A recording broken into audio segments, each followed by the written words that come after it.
you all so much for coming tonight. Throughout this presentation, I will be explaining concepts in music technology and audio synthesis using my own works from my 4 years here at UNF.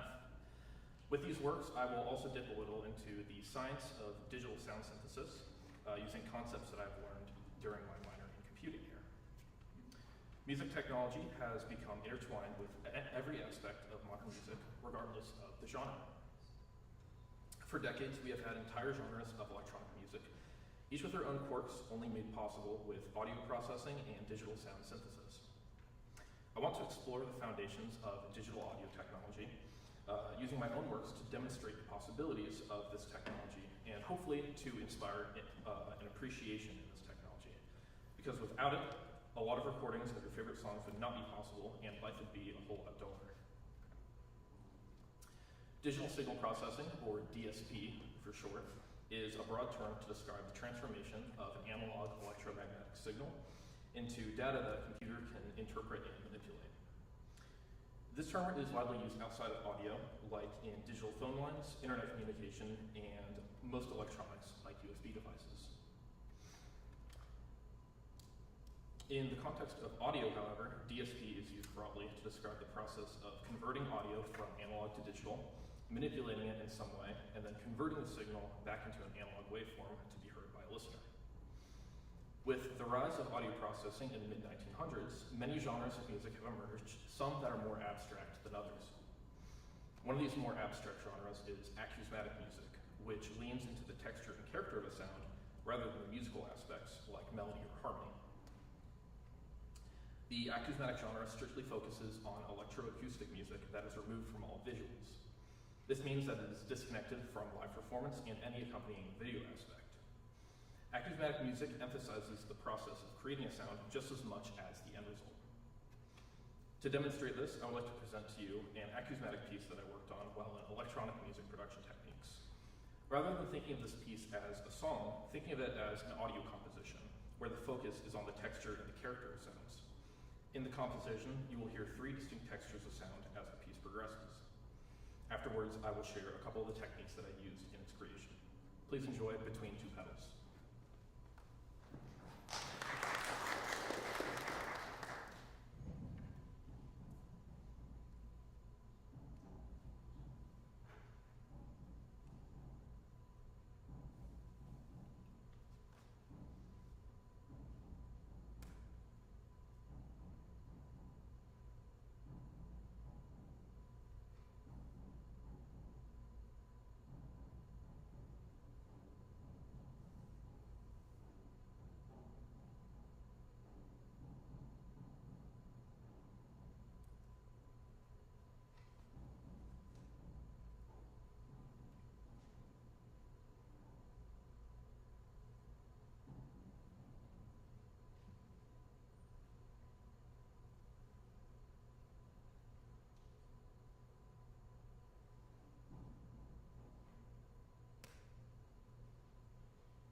The sound source for that composition consists of 2 recordings that I took while working a Great American Jazz Series performance in the Lazara Performance Hall.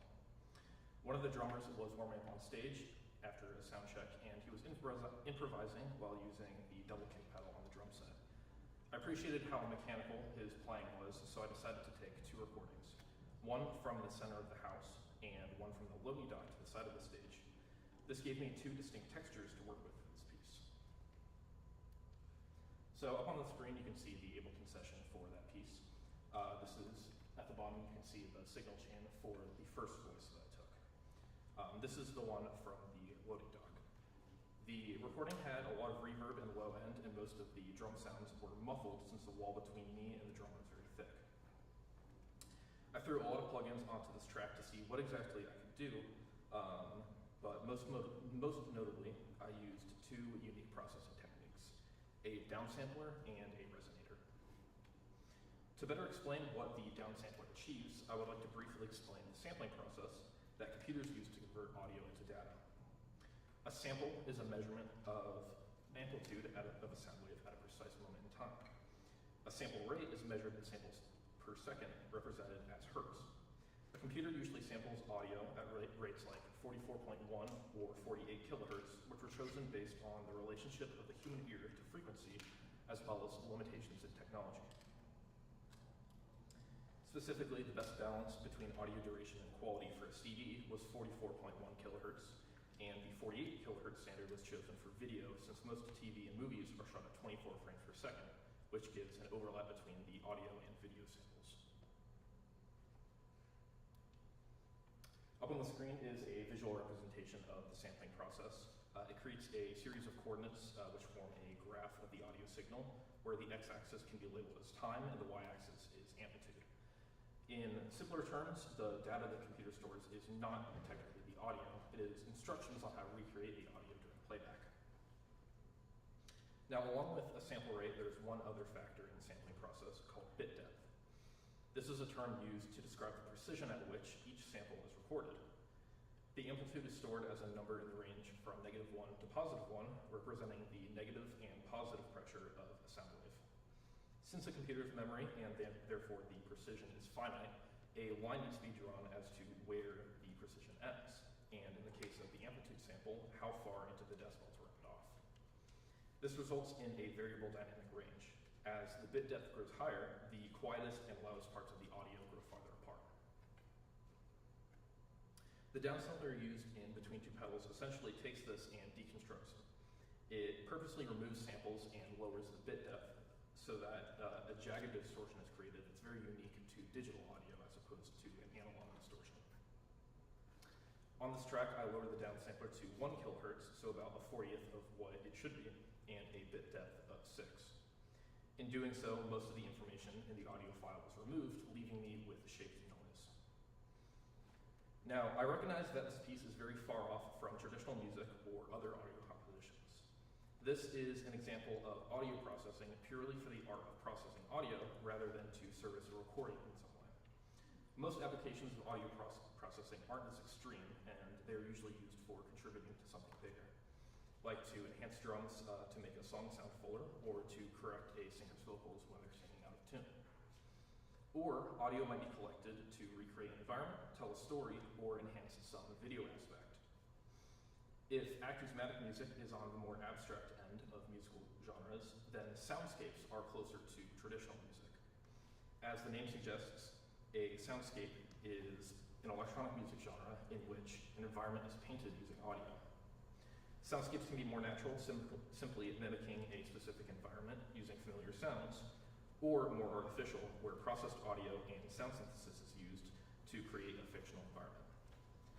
The soundscape that I've created, entitled Neurosis, uses both natural and processed sounds to invoke the feeling of anxiety and uncertainty. While listening to this piece, try to discern what is natural and what is not. Now, I hope you enjoy Neurosis.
In creating the soundscape, I used many audio processing techniques, but the main tool I used was frequency equalization, more commonly known as EQ. Speaking broadly, EQ can be used to add color to a track, remove unwanted noise, or create unique artistic effects like some that I used in Neurosis. Whenever you hear a sound, whether it is a car horn or an instrument playing a note, you're actually hearing many pitches all at once. Because of the complexity of the sound source's material, like a brass horn, a woodwind, or a steel drum, there are many frequencies emitted called harmonics that are all multiples of the fundamental or base frequency. Up on the screen you can see a spectrograph of frequency analysis of a guitar string sounding an open A. So this open A sounds a fundamental frequency of 110, which is the leftmost band up there. The first harmonic sounds at 220, the second at 440, and it goes all the way on to about 20 kilohertz. This sequence of harmonics is known as the overtone series and is the reason every instrument has a unique sound called a timbre. When an instrument is recorded, the environment of the recording session can introduce unwanted frequencies that fog up the sound and of the instrument. Subtractive EQ is the process of removing these frequencies to make the result clearer. For example, a tenor trombone in a jazz band setting generally plays from a B flat in the bass clef to an F in the treble clef. This equates to the frequency range of 120 Hz up to about 500 Hz for the bass frequency. Harmonics will add characteristic frequencies from 500 Hz up to 20 kilohertz, so these frequencies are usually not altered. However, since harmonics only work upwards, there are never any desired frequencies below the bass frequency, and in the trombone's case, about 120 Hz. Any frequencies below this threshold are artifacts from the environment, like bleed from other instruments or an air conditioning unit or some other form of background noise. This frequency range can be removed using a high-pass filter, which allows the frequencies above the set threshold to pass while the frequencies below that threshold are removed. Just as subtractive EQ removes undesired frequencies, additive EQ emphasizes frequencies that are desirable. An audio engineer might use additive EQ for two main reasons: to compensate for a specific microphone's frequency response, or to create a specific sound color. A microphone's frequency response describes a microphone's ability to accurately represent the sound it is capturing.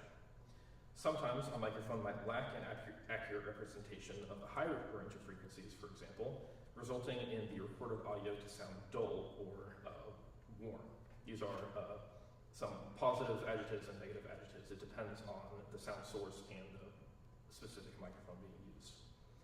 An audio engineer can use additive EQ to fix this by boosting the frequencies that are misrepresented. Up on the screen is an example of a frequency response pattern. This is of a Neumann U47. You can see that it's mostly equal because this is a high-end microphone, but towards the lower and higher, there's a slight bump at the 10 kilohertz, and then as the frequencies get lower down to 20 kilohertz, it kind of dies down. Now, depending on the frequency response of a microphone, the misrepresented audio might actually be desired. Many audio engineers select microphones based on their tone color. In this case, additive EQ would not be used, allowing the microphone's uniqueness to shine in the mix. The audio engineer might also decide to use additive EQ to emulate a specific microphone's tone color. This is usually achieved with complex software plugins that use many EQ filters to recreate the response pattern of a given microphone. This all leads me to the soundscape that you just heard. I'd like to talk about some of the processing techniques that I used in creating this piece. The original sound source for this piece was a recording I took under an I-95 overpass over in San Marco. There was a storm approaching, so there was a lot of wind and a fair amount of traffic. I decided to emphasize this wind using an oscillator to mimic its sound. This oscillator is a white noise generator with a couple effects added to it. I used EQ to remove a majority of the higher frequencies, which got rid of the harshness of the white noise, giving a closer sound to that of the natural wind that was in the recording. I duplicated this track and cut out all but the bottom 150 Hz to add more rumble and just a bit more fullness to the entire piece. Another example of EQ in this piece is a clip of howling wind that I added very briefly. Up on the screen you can see the EQ graph that I used for that. I boosted the 100, 200, 400, and 800 Hz bands significantly. Since each of the frequencies that I boosted are harmonics of the 100 Hz base frequency, It created a distinct pitch that could be heard in the wind, making it sound like that howling you might hear in a horror movie or something like that.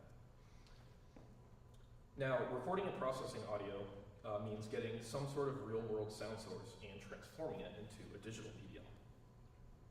Sound synthesis is the process of creating the audio from scratch, meaning the sound originates as a digital signal within a computer and is then converted to analog audio to be heard.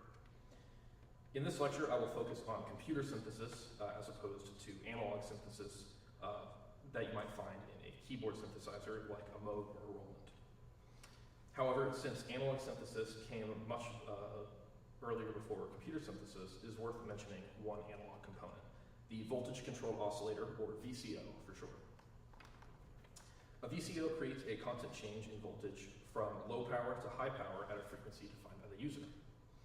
For example, a VCO playing an A4 will be oscillating back and forth between low and high at 440 times per second, or 440 voltage cycles. The constant cycling of power in the VCO creates a sine wave, which you might have heard in a high school trigonometry class. A single cycle of the VCO can be altered to create different waveforms, like the triangle wave, square wave, sawtooth wave, and noise signal that are projected on the screen right now. These are the basics of waveform generation. As I explained earlier, audio is converted into a digital signal using samples, which can be represented on a point on a graph as of time and amplitude, recreating the signal with a determined accuracy in the form of a sample rate. Just as audio is recorded, it can also be produced by creating samples for computer to play back.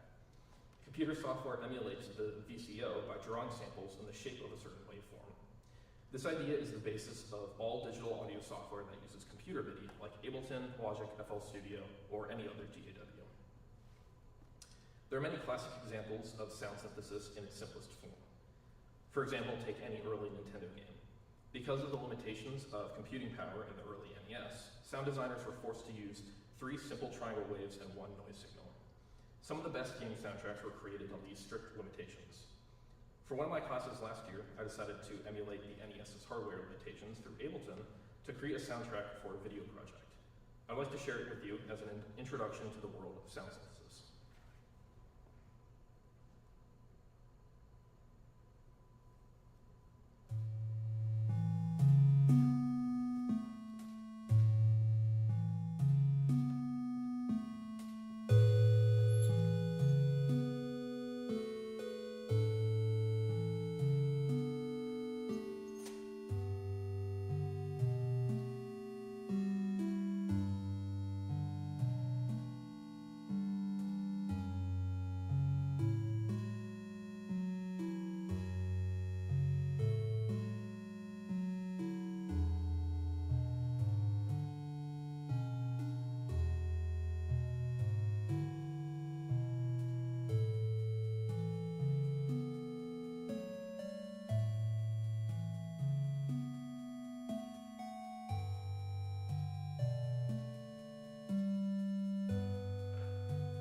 So although, as you just heard, these simple waveforms are interesting, they do very little to create realistic sounding instruments.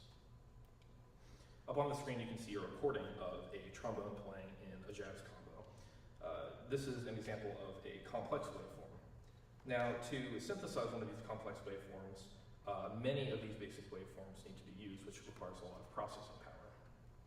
In trigonometry, there's a term called the Fourier transform, which, with a rather complex equation, proves that any complex signal can be broken down into a finite number of sine waves, each with their own amplitude and frequency. This is an example of a square wave, but recreated using the Fourier transform. It's a bunch of sine waves all combined together. Now, if a complex waveform can be broken down into many sine waves, this means conversely, many sine waves can be combined to create a complex waveform. Now, this is where sound synthesis hits the ground running. If the processing power is available to use, a computer can accurately recreate any sound you can think of. In fact, each of the basic waveforms that we discussed earlier, triangle, square, and sawtooth, can all be produced with a series of sine waves. All this seems like an incredibly complex process that has been refined through years of development in audio hardware and computer processing. Programming languages like Nyquist, C-Sound, and MaxMSP have been created to allow an easy way to develop audio processing software and digital instruments to be used with computer. I'd like to now focus on one of the programming languages that I mentioned, MaxMSP. The software stands out from the others because it is designed visually. Instead of typing out code, the software displays objects that are connected to serve different functions. Here is an example of a max patcher. You can see all the objects each have a function, and they're all connected using wires visually. MaxMSP gives a sandbox for creating custom audio applications to be used with live performances or in pre-recorded media. This program is best described as a digital model of a guitar pedal. You can program any effects desired and package it all within a single Max file, which is called a patcher. The live performance aspect of Max is especially interesting because it yields the possibility of interactive performance between the musician and the software. Live performance with electronics at this level has only been possible in the last 20 years or so because the processing speed of the software is needed to be close to real time, meaning within about 30 milliseconds. To showcase the live performance capabilities of the software, I've written a piece entitled Commensalism to be performed on tenor sax and MaxMSP. This piece explores the real-time pitch recognition capabilities of Max to create a dynamic relationship between the performer and the computer program. Now I'd like to invite Nathan Kleineck to the stage to perform Commensalism.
Thank you so much, Nate. Can I get another round of applause for Nate?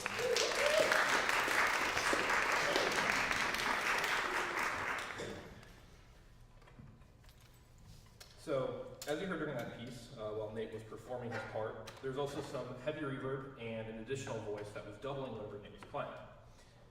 I'm going to show you the match patcher now and break down how exactly that piece worked. Upon opening the patcher, the presentation view is visible. Let's see if I can get that up here. So this is the presentation view, and this is the view that the programmer lays out to make the patcher as simple to understand as possible. For this piece, I optimized the presentation view so that a musician with no technical knowledge could operate the patcher and perform the piece live. The idea is that if a musician were to download this piece off the internet, they would be able to perform it themselves without me having to be there. The list of instructions to the right outlines the setup process, along with some additional notes about the program. In the main area, there is a master on-off switch, a voice reverb on-off switch, and various sliders to adjust the volume of each sound source. There's also a small window in purple containing tools to use in case the program messes up. Leaving the presentation view brings us to a much uglier view of the patcher, and this shows all of its hidden contents. There are many objects in this view that were hidden because they were not part of the user controls and therefore might be confusing for a performer who doesn't have any knowledge of Max MSP. Each of these objects has a specific function, and some of these objects are actually subpatchers, which contain a group of objects. First, I'd like to look at the metronome subpatcher.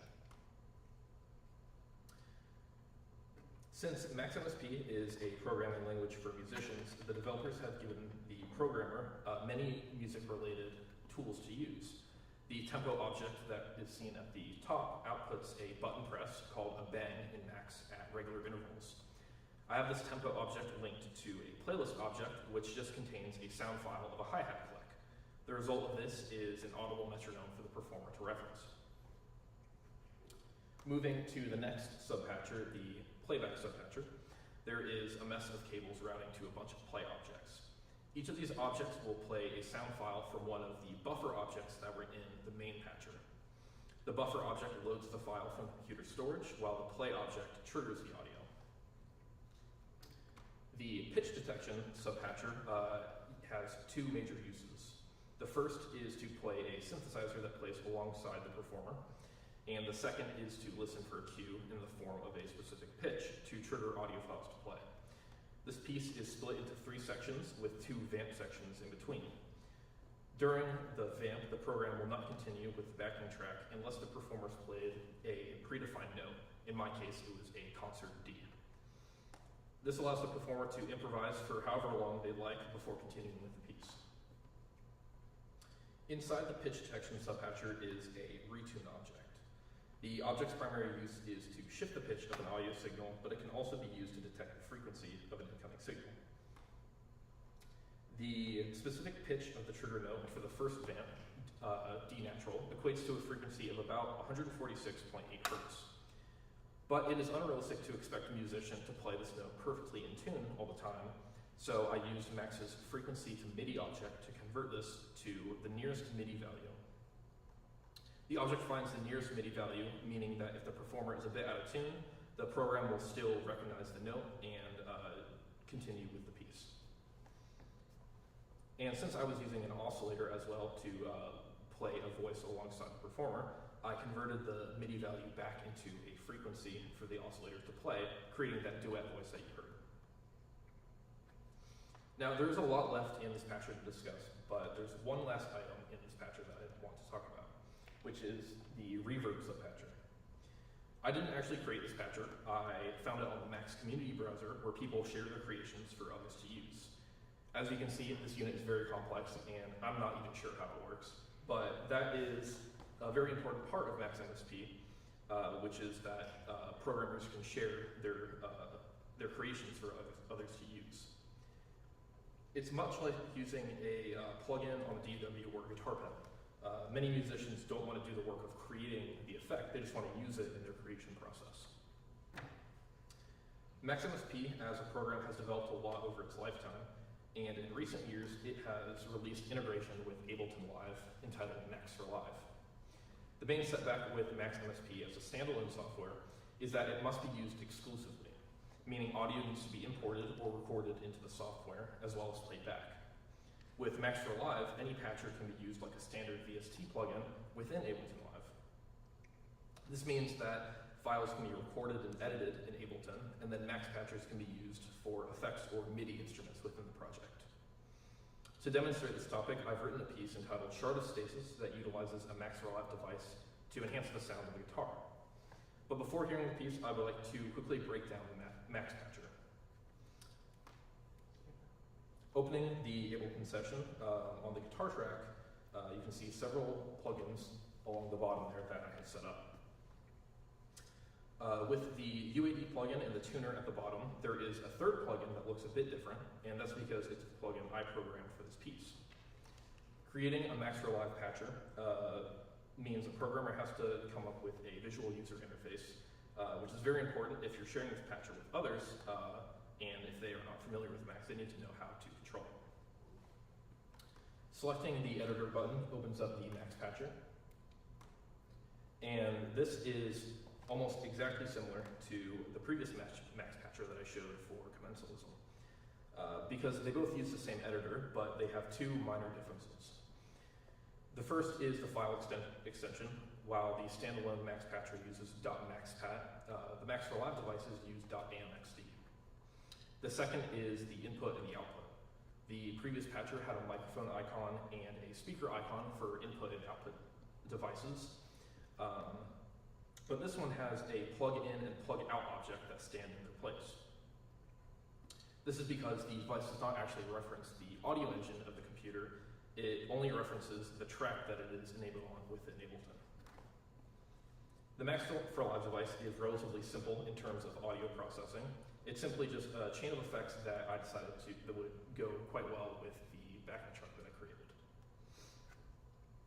First in the chain is an amplitude modulator object, which combines the guitar signal with an oscillator. The oscillator manipulates the amplitude of the guitar. At low frequencies, this is a tremolo effect, which is a very common effect that you might hear in rock music or really any music that has a guitar. At low frequencies, it's that tremolo effect, but at higher frequencies, like the ones that we can start to hear, it creates a clash of two separate notes that is known as ring modulation. Next in the chain are a series of delay objects, each of which hold the guitar signal and play it after a specified amount of time. This, combined with the reverb that is in the Ableton session, creates a very exaggerated sense of space, which you will hear shortly. After the delay is an overdrive object, which is just a classic guitar overdrive that's very common in any sort of rock music you may listen to. After the overdrive object is a downsampler, which is the same kind of downsampling that was used in the acousmatic piece. However, for this one, the effect is not as severe, so the guitar's pitch is still recognizable. And at the end of the chain is a low pass or a high cut filter, which is just an EQ filter which removes the upper harmonics after all the processing, which creates a more rounded sound. Now, throughout this presentation, I have thrown a lot of information at you. I recognize that. But there's still so much more that I could discuss. And I hope throughout this presentation, I have inspired in you an appreciation for the technology used to make music that you love, and even music that you don't love. I encourage you to explore digital sound synthesis more, as it applies to much more than just music. The sound effects in movies, TVs, and video games are all only possible with digital audio. Musicians in the room, I encourage you guys to use this technology in your creative works, because it can open up a lot of possibility in the world of music making. So now that you've seen the inner working of this piece, I'd like to end the night by inviting Ezra Wellborn on stage and perform Shard of Stasis.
Another round of applause, please, for Ezra.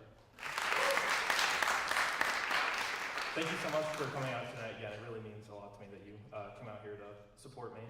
I'd like to thank Jordan, Cam, on the soundboard over there for helping me set up doing this, and Nate and Ezra for performing for me.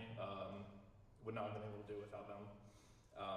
I'd like to thank Dr. Tomlinson, Professor Taylor, and Dr. DeVenzi for being here, being my jury, and really just being there to support me in whatever I needed. They were always there to help. I want to give a special thank you to my mom and dad for helping me throughout my entire time here, my entire 4 years at UNF. And my sister, of course, for also supporting me, and she also made the posters that were hung around the Fine Arts Center. And last but not least, I want to thank my girlfriend, Aubrey, for also giving me the support that I needed throughout my entire time here. Thank you guys so much again, and have a good night.